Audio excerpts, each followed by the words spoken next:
Hello everybody and welcome to Woopercast. This is episode 33 for March the 6th, 2017. As always, I'm your host, Joe Yates. So, first of all, a few things before we get into the podcast. Quick apology that there were no videos yesterday. I had lots of work and I also had lots of prep to do for Sheffield Regionals, and I had to actually go to Sheffield Regionals.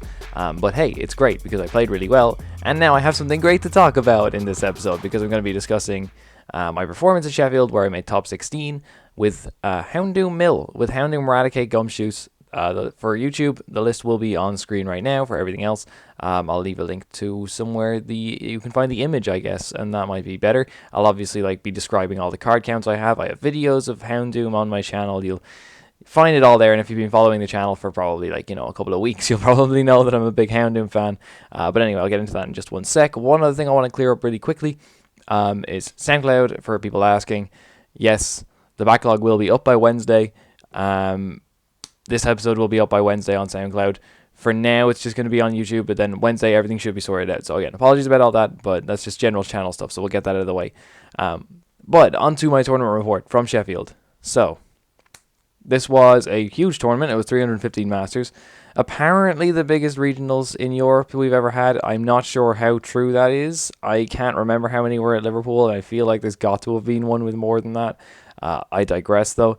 But I showed up there and I decided to play Houndoom Gumshoes Eradicate. Now, reasoning behind the deck, nothing special. I just really like Houndoom. I've been playing it for ages. I've been working on a list, but it's always been my second pick. It's never been a big deck that I really wanted to play at a tournament. It was never something I thought was going to be a perfect meta call. Going into this thing, I felt if Houndoom was ever Houndoom's never been in a better position in the format, in my opinion. I don't think there was ever going to be a format where Houndoom suddenly gets this much traction and suddenly gets this many good matchups across the board, and I felt like that if I was ever going to play Houndoom at a major tournament, it had to be this one. So I kind of just forced myself. Literally, when I was packing my suitcase, the only deck that I packed to actually bring was Houndoom, to force myself to play it, not back out and just switch to Vespiquen at the last minute, which really sounds like something I would do. But the point is that I felt like it was basically suited to the meta as incredibly well as Houndoom could be. I know we got Choice Band coming out next set. We've got maybe the new Lurantis means that becomes a viable deck, and that's just all energy recycling, and maybe that gets annoying. I'm not sure. But yeah, I guess we'll just have to wait and see. So, if you do follow my channel, and if you have been watching the last Houndoom video, you'll notice that the list that I played here was pretty different to the list that actually has been on my channel. And the reason for this is from last minute testing. Last minute testing changed my whole thought process about this deck. Basically, you want to put so much emphasis on, first of all, the difference. Actually, I should get into that. The main difference between the decks is up until last week, I had it as just pure Houndoom with Gumshoes and Bunnelby and Beedrill EX and just really standard stuff like that. I ended up playing a 3/3 Eradicate line. Pretty drastic change, I know. I ended up cutting something like 7 cards from a list that I said, yeah, this is going to be my exact 60 that I play, which is crazy. But I did end up cutting that many cards. And the thing about it is, I kind of wanted to put the focus on Eradicate because the deck wins when you discard all the energy. That's your overall win condition for everything, is just get rid of energy, and now your opponent can't attack, and now you declare Melting Horn until you win. That's the deck strategy, and that's what you go into matches doing. And giving yourself a really thick line Eradicate means that you have this incredible chance to discard energy, because Crunch does 10 damage and discards an energy attached to your opponent's active. It also justifies Lizond in the deck. It means you can, instead of having to Crushing Hammer and Prey on a coin flip, you can just bring something into the active and get rid of the energy. It's way simpler. You can also lock things in the active by bringing them up, playing Rattata to remove the tool, then crunching to get rid of energy. Oh, there's so many things you can do with it. It's incredible. And I wanted to play a 3/3 line because I tested this out. I tested 2/2. I really liked it. I cut out the Bunnelby, the Beedrill. I believe it was 1 Fury Belt because I was putting that on Bunnelby 90% of the time. And, what was the 4th card? It was something completely Team Flare Grunt, that's what I cut. Because I figured I have Crunch now, I don't need Team Flare Grunts as much. The end result was that Crunch was a really good attack, and Shadowy Bite was a really good attack, but I basically needed some way to more consistently get it out, so I decided to go up to 3/3. I cut the second Shaman, went down to just 1 Shaman. I ended up cutting all of the Fighting Fury Belts because without Bunnelby, I had no targets for them. I just wanted Float Stones on my Houndooms instead. So I'll explain that a little bit later in a second. But basically, I wanted the whole focus to be on Raticate. Not necessarily the whole focus to be on Raticate, but at least in the early game and for a lot of matchups, my strategy was just going to be Flare Grunt, Raticate, Flare Grunt, Raticate, Flare Grunt, Raticate until my opponent had nothing that they could do. Maybe end them to a low hand size after removing all of their energy, and then just waiting for them to say pass, and I can just go absolutely nuts with Melting Horn and win the game as quickly as I can. So that's really what the strategy shifted to being. And that ended up working out incredibly well, because in case you didn't know that getting rid of energy is a really solid way of winning games, because when your opponent can't attack, they can't kill anything, you win. It's as simple as that. So I figured if I could just put the emphasis on that, I'd be fine. And I did, and it worked out really well for me. The other thing about Raticate is it's great. Like, the specific matchups that it fixes are sort of like matchups that you're really sort of iffy with, I think, normally. Mega Gardevoir is not something I like playing against without Raticate. I mean the Despair Ray one, because they don't run a huge amount of energy, but it's the fact that they have Mega Turbos and they can come out of nowhere, and unless you're running a high Fury Bell count and you get one down in the early turns, they're just going to have a completely nuts turn where they get rid of a Houndoom turn 1, or, the first turn that they can declare Despair Ray. Then they go basically down to, to 4 prizes, they have 2 more left to take, and then they just load up as much energy as they can without getting themselves into Gumshoe range, and then just keep declaring Despair Ray, Despair Ray, Despair Ray. You've no Lizon targets, you can't win. With Raticate, you just Flare Grunt, Crunch, Flare Grunt, Crunch, Flare Grunt, Crunch, and you're discarding energy at a much quicker rate. You're forcing them to play Mega Turbos much more. The same concept applies to Turbo Darkrai, which was a massive deck there, especially because a lot of the Turbo Darkrai's, especially the ones that did well, shifted away from using Garbodor with high counts of Floatstone, shifted away from using Giratina, and just moved on to really, really straight builds with high counts of Escape Ropes and Switch, and that makes things... I think that matchup is like dead 50-50. Like, it's the most 50-50 matchup that I think I've played in a while. Weird sentence, I know. And I think Raticate helps you shift that a little bit, because, again, just being able to get rid of all their energy is really good for you. They can just promote Oblivion Wing of Eltol. They can just keep declaring Oblivion Wing. Eventually, they're going to have to come into something bigger, and eventually they're going to run out of switching cards, and that's the sort of key moment in the game, and Raticate helps you speed that up. So that's why the Raticate is really good. 60 HP is a bit of a bitch, I'm not going to lie, and it does make your Decidueye matchup terrible, but I think Decidueye Vileplume is really the only variant of Decidueye that we're going to see at the top tables at the moment, and I think that you lose that anyway because the Vileplume is such an annoying thing to deal with. So your bad matchups essentially are Vileplume, Volcanion, because they hit you for weakness. Although I think Volcanion is easier to beat if your opponent has no idea how to play the matchup. Especially with Raticate, again, the whole Flare Grunt Crunch thing works. It's very similar to the Oblivion Wing of Eltol interaction I just described. But the point is that if they're if they're a good player and if they know how to play the matchup, and they're going to be able to take like a quick game 1 if they can, that's going to set you back so far. You're not going to be beating that. I think it's a lot harder without the Raticate, because you have to like wall out with Gumshoes and hope you flip heads on Crushing Hammers and then use Bunnelby to start doing stuff. But aside from that, it gets, really, really difficult. The crunching helps out so much, especially Lizonding things up and getting rid of Floatstones. I can shift all these kind of things in your favor. Didn't play a single Volcanion though, so I didn't get to show off any of that. But whatever. So other crazy things in the list. There's no Rocket's Handiwork anymore. This is sort of the cut I regretted the most. I cut it for the 4th Flare Grunt. Now, I don't regret that. 4 Flare Grunt, 3-3 Raticate, absolutely. I think putting in extra Raticates doesn't mean you can cut down on your Flare Grunts. They work in combination with each other. The Flare Grunt is essentially like, it's your best friend. It gets rid of energy, guaranteed. Why wouldn't you want to max out your copies of that? That's the whole point of the deck. But the Rocket's Handiwork would have been great against dark matchups. In one matchup in particular, I will get around to that. What else we got? Other cuts that I made, yeah. One Shaman was fine. I never really played much Shaman at all. Like, it's not a deck that digs, necessarily. There are turns where, oh, my hand is dead, but I've got Ultra Ball. That's what the Shaman's for. It's not a deck that's like, oh, I need to dig for hammer, and then just, like, reset it all with Bunnelby.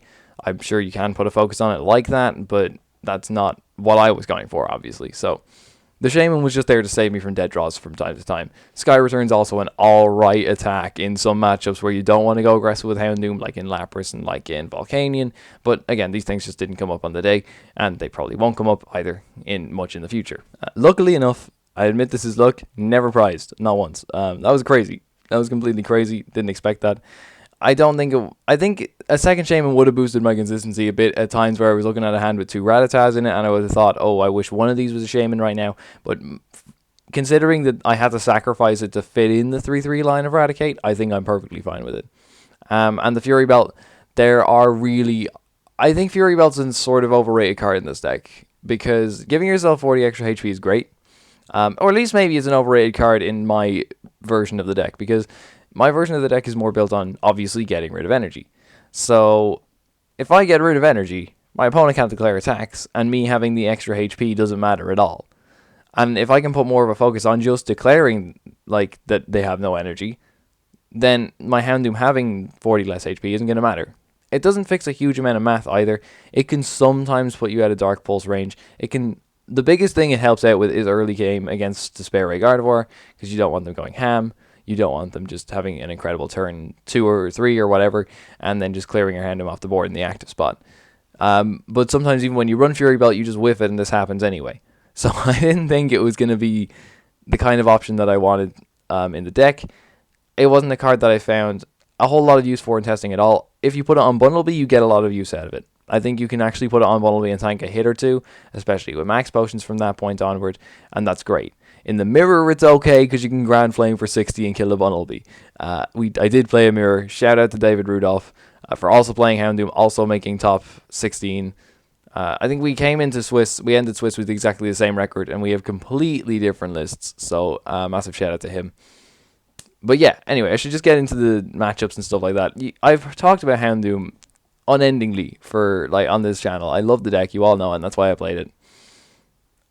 And I'm really glad I played it here as well, because I needed to rep it. I think people severely underrated it. I think even after this weekend, people are still going to severely underrate it. Same thing goes for Gyarados, actually, with Medi Haffy playing that and coming second. That's a deck that's incredibly good. I would put that really high up if I was to make a tier list.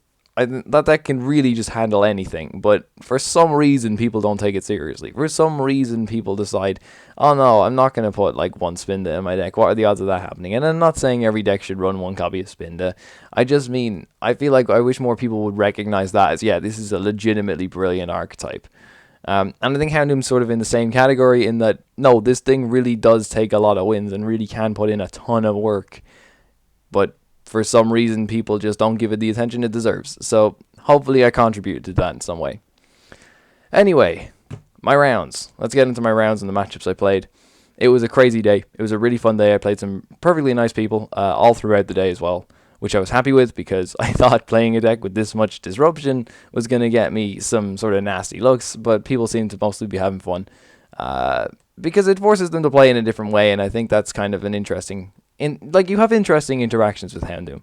You can't just, do what you normally do and attach energy, declare an attack, or, try and pick off targets, stuff like this. You basically have to change your mindset completely and think of a whole other way to beat it. So that sort of creates some fun situations, and it leads to some fun matchups and some fun reactions from your opponents. So I enjoyed that as well. Round 1, first of all, names. Don't remember the vast majority of them, because I didn't write them down at the time, and I'm extremely tired, and it was now 3 days ago. So, yeah. But shout out to all my opponents. If you did play me, and I do mention you in this, please leave a comment or something, or message me on Twitter or Facebook, and just say, hey, I'm so-and-so, and I'll say, thank you. I'll put, your name in the description or something like that. But yeah. Anyway, round 1. I came up against Yveltal. It was your pretty standard Yveltal Garbodor list. This is not a matchup I'm phased by at all. It's super easy to win. It's just your really standard. I don't think he played Oblivion Wing of Yveltal, as most of Yveltal Garb lists don't, and in that case he's got no recovery, so you just get rid of the energy and you win. It was about as standard as an Yveltal Garb versus Houndoom matchup goes. Leading off with the Raticates is great as well, getting rid of Floatstones, with the Rattatas, everything worked fine. Because he didn't even want to dig for Garb too hard. I remember he started Trubbish in one game, put a Floatstone on it and passed, and I think I just Rattatat it off. And that was, that's an immediate setback. That's digging for another Floatstone. That's more cards out of your deck. All these things play into your factor. So it was as standard, really, as I expect that matchup to go. Nothing crazy happened. Fright Night put in a bit of work one day, not one day, for one turn when I missed some hammers. But, that's one turn. And the cool thing is, if you have a Houndoom in the active, well, you can't hit Rattata.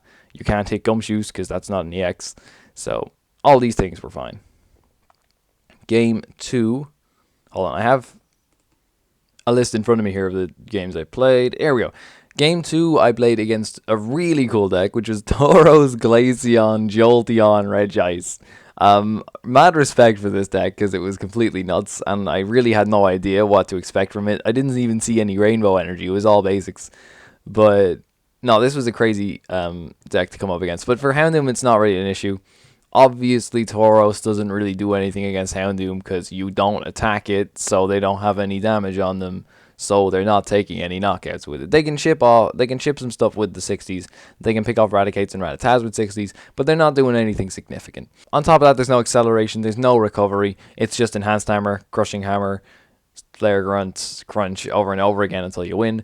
I think I actually went second in game 2, played Skull Grunt and picked off just 2 basic energy completely blindly. And just stuff like that just put it in my favor so quickly. And I think I ended up taking the game by just shadowy biting for 3 KOs. It's not a matchup you should have any difficulty with, or any kind of Tauros variant or Tauros build is really any difficulty for him whatsoever. It's just super simple stuff. So moving on from that, we ended up playing... Yeah, I went on to play Primal Clash Gardevoir. So this is round 3. I'm against... Oh, do I remember his name? I don't remember his name. Again, very sorry about the names. If I did play you, please let me know. Primal Clash Gardevoir was not a matchup I tested greatly, or almost at all, because I didn't expect to see a whole lot of it. I did not have the time to test against it, and I figured I would rather use my time to test against more popular stuff and make those matchups as good as I could. So I was actually really glad to get, almost, like in hindsight, I was really glad to get an early game off against this thing. So it might seem difficult. He played Brock's Grid, and that made it a little more difficult, or really just a little more long. It might seem like a really horrific matchup because surely they just, they've got 12 basic energy. Surely they just Geomancy onto everything and win. Again, it doesn't really work out like that. And they've got Fairy Garden for retreating stuff. It doesn't necessarily work out like that because I remember, I think it was game 1 where he played Fairy Garden down. I held on to my Parallel Cities. I didn't play a single one.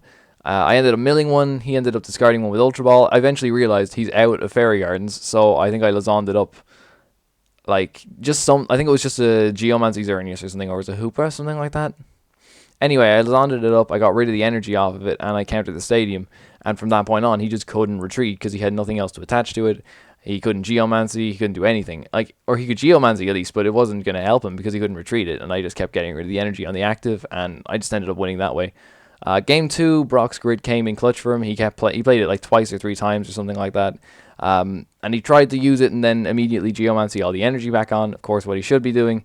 But at the end of the day, he can get the energy back in his deck, but if I'm constantly getting it off his active Pokemon, if I'm bringing up Gardevoirs and making sure that they don't have 3 energy on them, if I'm bringing up a Gardevoir and playing Crushing Hammer and Crunch, I can remove 2 energy from it straight away, and that's going to set him back immediately. That's a whole Geomancy gone, that's a whole attack gone that he can't do. And if he's Geomancying, he's not even killing the Raticates, so that's huge. And if he ever builds up something too big, Gumshoe Chance will pick it off. So, there we go. It's an easier matchup than I thought it would be, and I do end up playing one later on in the day. So, coming up, round 4, I ended up playing against Rainbow Road. Rainbow Road's a fairly straightforward matchup. Without the Raticate, I think Parallel City's great in it, just to stop their damage output, or make them dig for more stuff, or make them dig for Skyfield and stuff like that, or even if they don't, they hit into you and you can max potion stuff off, that's fine. But with Raticate, it's insane. It's really insane. You just crunch Enhanced Hammer, like this Crushing Hammer too, everything's gone. Just remove all the energy. I think this was actually the first game where anyone took a prize against me. That's how good Crunch is, okay? Don't underestimate this attack at all. I think he killed like a Rattata or something with like a Rainbow Force for crazy numbers. But it's just... Again, it's a bit more like he has the max elixirs to build up stuff out of nowhere, but I can cancel that out with just a Team Flare and Crunch. And if I spend my opening turns focusing on, just get my bench with 3 Rattatas on it and call it there, I'm fine. And again, the same thing as the Fairy Garden thing, if I hold my Parallel Cities and he ends up getting rid of his Skyfields over time, I don't expect them to run more than 3. They're not going to run 4 Skyfields. It's Rainbow Road. So if I see a Skyfield in play and 2 in the discard pile, counter that. Immediately, that's a huge swing in my play, and even if I can't get rid of the energy for whatever reason, I just Melting Horn max potions. That's how both the games worked out. Nothing really crazy happened. It's super straightforward. So I'm now at 4-0, feeling really, really confident. I'm then going up against, not sure, but I'm going up against Darktina. This was Darkrai and Tina. Now Darkrai, straight Darkrai is 50-50, like I mentioned earlier in the video. Darkrai with Giratina is just crazy. I actually want to double check something 1 second. No, there it is. Okay, so this one was just regular Darkrai with Giratina. So it's a pretty standard list. But the thing is, it's like they run less basic energy and they give me enhanced hammer targets, which then turns a 50-50 in my favor. On top of that, if they're running like the Garbodor, it means they're running Float Stones, as opposed to running Escape Ropes and switching cards, which is, again, in my favor, because if they don't get up the Garbodor, I just Lazon Rattata, and that's all the switching options gone. I think I did that. I Lazoned up a Giratina, got rid of the Float Stone, and I just ended up being like, all right, we'll crunch off another basic energy from it. We'll just leave you there, and I can just mill a few turns later. So it's really simple stuff. Nothing that's honestly close to an auto win. I think back in the day, like even without the rats, that's a super easy matchup for you, just because there's a few like turns in the early game where they can go completely crazy and threaten some KOs, but once you get like over that hump, they can't come back, and you reach a point where they just aren't doing enough damage, and you're just milling and milling and milling at such a rate that they can't keep up, and you're completely fine to keep going. Plus, I don't think he ran Oblivion Wing. Maybe he did run Oblivion Wing, but I don't think he ever did enough work with it to be able to keep the game in my favor. Again, just making sure that like getting 10 energy in the discard pile is really not that difficult to do. And if I can do that, well, he's got no energy to use Oblivion Wing with. So it was fine. So 5-0 now. Coming up now is the one game that I played on stream, actually, for the official Pokemon stream. So this was a great experience, because I'd been on backup streams before. I'd never been on regular streams. So it was great to be there, and it was great to sort of, have the spotlight on me and have all the commentary done. It felt really professional. And it was kind of weird, because I went into the tournament. On the one hand, I put a lot of pressure on myself, because I really wanted to make top 32 in this one. I felt like I really needed some kind of a break in the... I just really wanted to make a big sort of... I wanted a good result. That's the simplest way I can say it. And I felt like top 32 would be a result I could be satisfied with. And up until this point, I'd sort of been going into the tournament like sort of with the opposite mindset of that, thinking, well, I could just get the wrong matchups. There are some factors that are out of my control. You know what? Let's just go in. Let's just have some fun with a deck I know and a deck I really, really love playing. Let's just have some fun today. And then when I step up there, it's like, oh, yeah, I have to take it seriously now, don't I? This is an actual competitive tournament with money on the line, isn't it? So that changed my mindset a little bit and threw me off. I was also super conscious of my misplays, like constantly throughout the game. I watched a bit of it back, and I was like, oh, I misplayed there, misplayed there, misplayed there. But whatever, it was still fun. Anyway, I was against Conchalo, the guy who went on to win it with the Decidueye Vileplume, which I believe was absolutely the correct meta call for this. Another deck that I hope people, I know it's fairly new, but I hope people take this really seriously, because there was in bottom to mid tables, there was an unholy amount of Lurantis Vileplume on that day. I saw very, very few Decidueye Vileplumes. This is how you play it. Screw Lurantis. This is way better. This is an incredibly powerful deck, and really, I have no idea what beats this. Even Volcanion doesn't really. It's probably like, he said it himself in like one of his post-match interviews, I think in the final, but you go first, you get the item lockup, you probably win. He said it was like 60-40 to Volcanion or something like that. And I've tested this with Rory as well a lot. Or, well, not necessarily that I have tested with Rory, but I know Rory is a confident player with this deck. And he's been telling me that, no, Volcanion is not that bad of a matchup. What the hell beats this thing? That's what I want to know. It's terrifying. Especially for me. Vileplume is just awful. I basically need a hand of like 14 Flare Grunts and hope I didn't start Rattata. That's like really how I win this. Game 2, I also max potion to Rattata. That's the only time I have ever done that in God knows how many games with this deck now. So there you go. He took that 2-0. I can take the loss of that. That's fine. It was my only loss of the day. Good thing it had to be streamed, of course, but I can carry on. So we're moving on to round 7 now. And I ended up playing against, if I can find it here, I think this was Darktrina Dragonair. Yes. I want to say it was named Jimmy Voights. I'm not sure how to pronounce it, I'm afraid. Sorry about that. But is this Darktrina Dragonair? Now, this is cool as hell. It's basically with the Dragonair that lets you attack with Dragon's Wish. You can attach as many energy from your hand as you like next turn. What a card. What a card. Because he's playing 19 energy. It's 4 double dragon and like, I don't know, like 15 dark, which is just ridiculous amounts of energy. On top of that, like, 1 Giratina so that it was really just a target to put the double dragons on. But of course, the Dragonair could also be a recipient of double dragons just to increase your damage even further. Like, he's hitting incredibly stupid numbers, and that is terrifying to me. I can clear a few energy off the board, but what do I do if he drops 28, like 19 energy in one turn? Like, what am I meant to do then? I did end up winning this game somehow. I think he took game 1 or 2. Either one. He took one of the games, and then I ended up taking another and game 3. The reason I won was because to fit in all of this amount of energy, like this ridiculous amount of energy, he has to run not only his 2-2 or 3-2 Dragonair line, I believe it was. Not only does he have to run level balls to actually find it consistently on the early turns of the game, he actually had to really cut down on switching cards. I think it was just 2 Floatstone and a switch. So at some point in the game, I actually just ended up zoning up like anything, like a Darkrai or like the Giratina. And I just went, okay. I think at one point I actually got rid of like 4 or 5 energy in one turn with just Enhanced Hammer, Crushing Hammer, Flare Grunt, Crunch, like all at once. And if I bring up something into the active that doesn't have like 4 energy on it, I can eventually just get rid of it if I make sure that he's out of switching cards. And with Rattata, of course, he's not playing Garbodor because he's playing the Dragonair.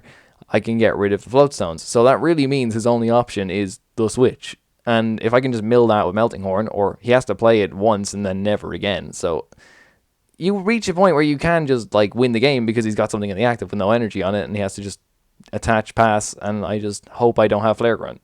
And that's how I ended up winning the game, was just by stalling him out like that. So I'm now 6-1 at this point, I think.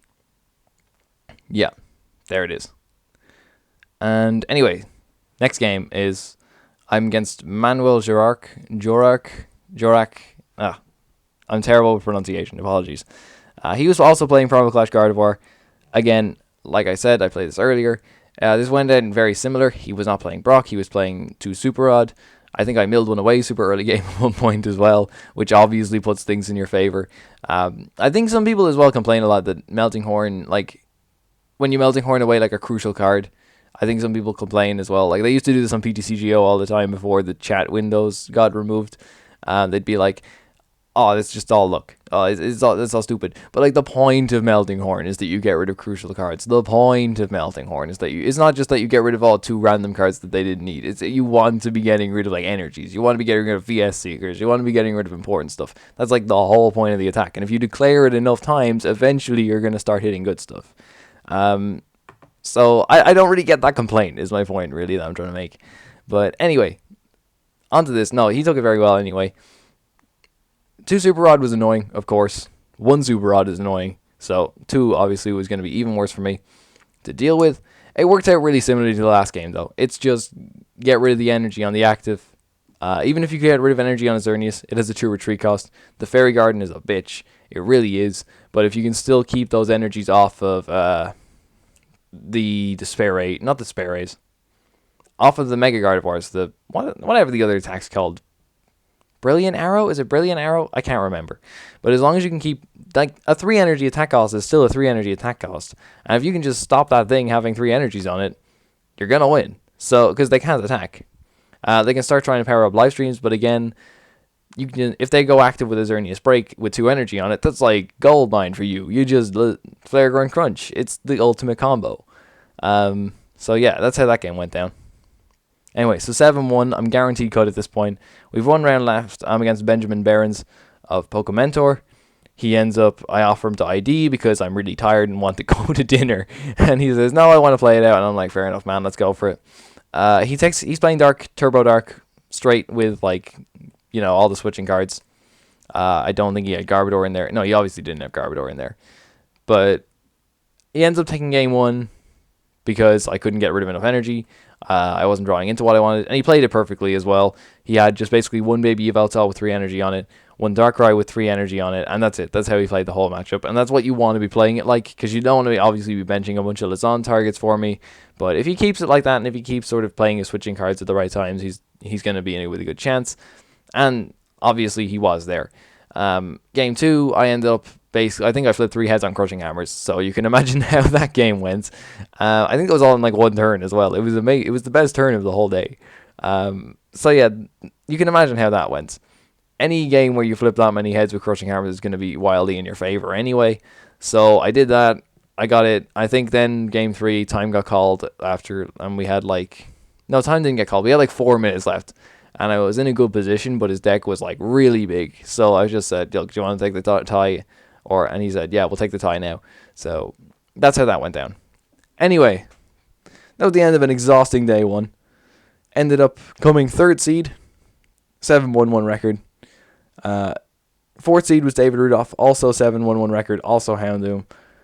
Super proud of Houndoom then basically this weekend, because I think there must have been about 3 people playing it in total. And for 2 of them to make top cut, not just top cut, but 3rd and 4th seed, this deck is really good.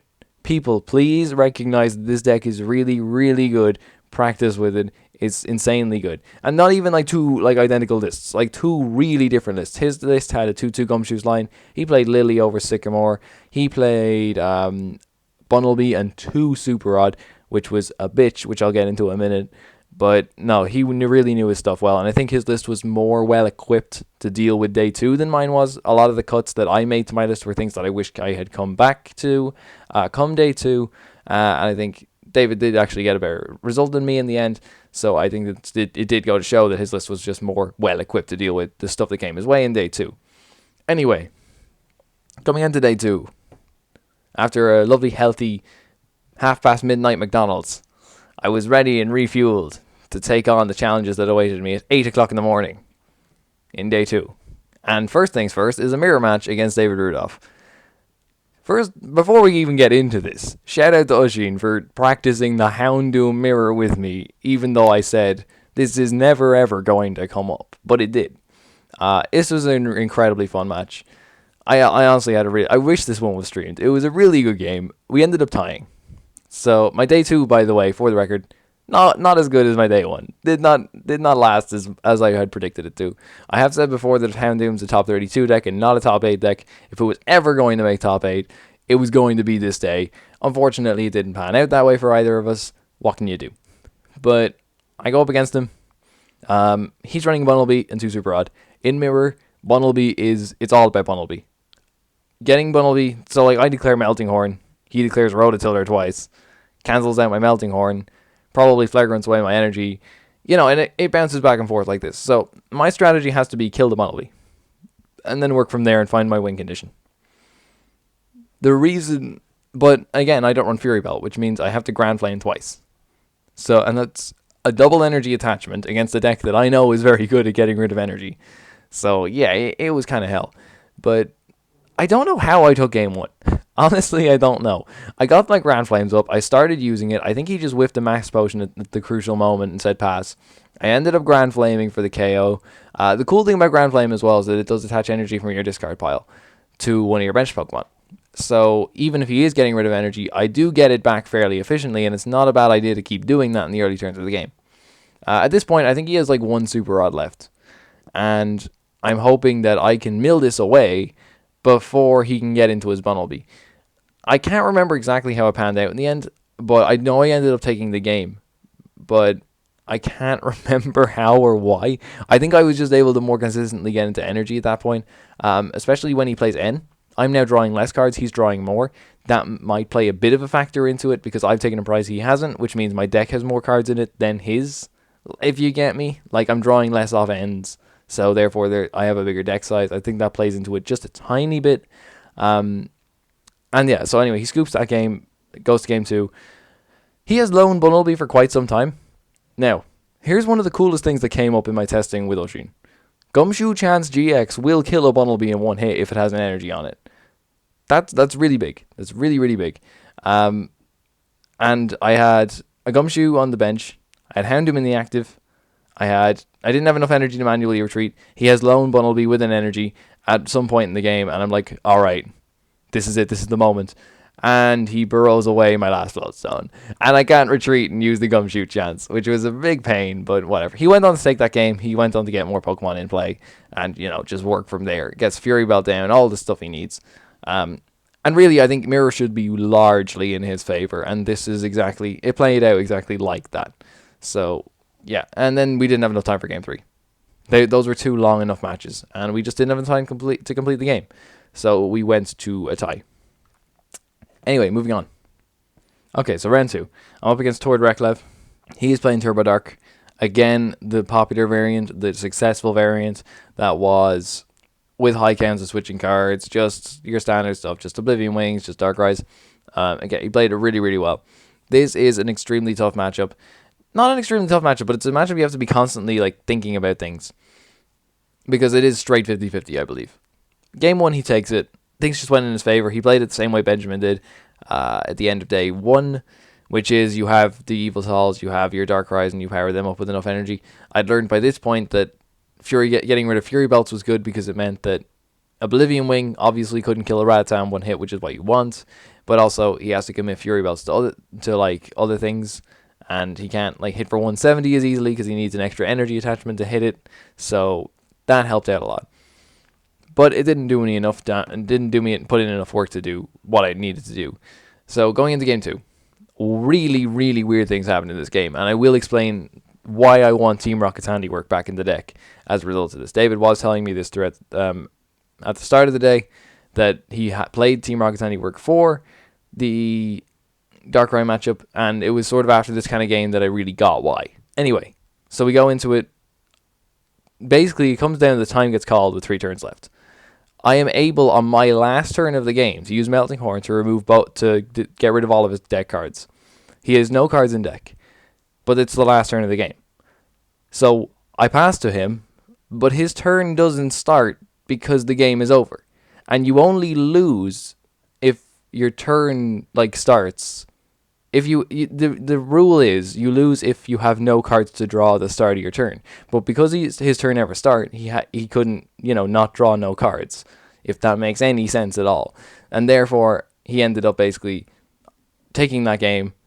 And, well, not taking that game, but it went to tie, so he ended up taking game 1, which means he won overall. So, well done to him, because that was incredibly well timed. The thing about it is that if I had played Rocket's Handiwork, that's 2 extra cards gone from his deck, that's 1 less turn that he has to win the game, and that means that I would have tied that game. So, the Rocket's Handiwork would have helped me discard his cards faster, and now I really get why it's good in that matchup. I had to learn the hard way, I know. I put it in for a few general things. I didn't feel like it was helping with the vast majority of games that I played, and I'm still not entirely sure what I would cut for it. But I think it definitely needs to go back in. So, I'm now 1 draw, 1 loss. Not feeling great about my shouts at top 8. I think I need to win the rest of them to get in. Going into game 3, it's Medihafi's Gyarados. Player I have huge respect for, list I have huge respect for. It's just a great deck. Octillery was really difficult to deal with because I can't end him to low hand sizes. Also really difficult to deal with is the fact that he has 4 energy is fine. I can get rid of the 4, but what about the double puzzles of time and the special charges? I can't. He's going to get them back eventually. Can I wall out with Gumshoes? It was prized in the first game. Sort of the inhibitations of a 1-1 line, I admit. The theory as well behind the 1-1 line is that I think it's consistently and I get it consistently enough. The odds of one of the pieces being prized is low enough. And I admit, for a lot of the games in this tournament, Gumshoes was prized. In testing, it didn't happen that much, though. And that's really entirely a statistic-based thing. So there's nothing, I can't go into that and say, oh, I needed a 2-2 line. I feel like just on another day, I would have had it more consistently. And I still had it in the majority of my games. It's just the odd few where it was prized. So, and I think it would have helped here because if I can sort of bait him into benching enough, a Magikarp and have a Gyarados already in play, it means he can't get enough damage on to KO a Gumshoes in 1 hit, and I can start putting in work with that. Even just walling behind it and while I play hammers and stuff like that. And that's what I wanted to be doing, but I couldn't get myself into that position. A thicker Gumshoes line probably would have allowed me to do that. So that's where that would sort of come up in this matchup. But yeah, the special charges are hell to deal with. Jirachi might have been good, I guess, but no, not really. I can't bench a Houndoom at all, because if I do, it's just cool, the Zontash game. He needs 1 Magikarp on the bench to deal with it. It's super hard to deal. It was just super hard to beat. The Octillery was really annoying. I tried to shadowy by the Octillery. I never got the opportunity to do so. Yeah, and that's how that game went. Round 4. I'm now up against Benjamin Pham. He's playing Despair Ray Gardevoir, first one I faced all tournament. And he... Let's see. He wins game 1. I can't remember how exactly. I mean, when I say I can't remember how exactly, it just comes down to I didn't get rid of his energy before he got rid of, like, my Pokemon. Actually, no, wait. This is completely different. My apologies. Ignore what I just said. He won this game because his hand was, like, just... He got Lazan, like, every single turn and was able to keep bringing up stuff. I ran out of Float Stones. I ran out of energy. I was actually going to deck out before he was. Super Rod was prized, so I couldn't recycle anything to sort of shift that back in my favor. So that was super annoying, but he played it extremely well. He was just like, yeah, let's just keep bringing up stuff that's just forcing you to miss Melding Horns. And it worked. So we went on to game 2. I ended up winning game 2 because I used Gumshoes to look at his hand. He had 2 Mega Turbos in there, ended them back in. He drew a big hand because he hadn't taken many prizes by this point. I Melding Horned, got rid of both the Mega Turbos. He drew his last card, and that was game. And it was pretty fun. And that was that's like a great example of Gumshoes being good. There were tons of examples throughout the day and tons of little things that I helped out with. And if I think of any more, I'll relay them again at the end of the video. But that's just a fantastic example of it. Game 3, we just didn't have enough time to complete, so it was a tie. So yeah, I'm not making top 8 at this point. Top 16 if I win the next one, though. That's fine. That's money. I'm against Evoltal Umbreon GX Hammers. He never played the Umbreon GX against me. Obviously, it doesn't really put in much work. This is fine. Game 1 he takes because my hand is just dead. I think it was just a bunch of like Shaman and then like a bunch of Max Potions and stuff. I couldn't really do much at all. Game 2, I think it went back to him though because his opening hand had nothing. He attaches like a DCE and passes to his lone Evoltal. I end up like getting rid of it with Flare Grunt. And I end up just using Eradicate to use Crunch Shadowy Bite 3 times, do 180 and just take the donk. So that was great. And that's another advantage of Eradicate is it helps you get really fast wins. And that's something you need with Houndoom because you can't be, taking... I think it takes about 25 minutes on average to get a standard Houndoom win. But if you lose game 1, you need some way to get a super quick win in the bag. And Eradicate can do that for you. We move on to game 2. Or game 3 at this point, sorry. And this was... We both drew as, what we were supposed to. And it went as standards as it could. It's Evoltal, nothing special. I get rid of the energy, I win. And I did. It was super quick. I think we were finished comfortably before time. And it secured my place in top 16. So I ended up 15th, record Ep33. It was a super fun day. I regret nothing about playing Houndoom. I'm so glad that I stuck with my gut, I'm so glad that I played something that I just have fun with. And I think it really showed because I know that deck like the back of my hand at this point.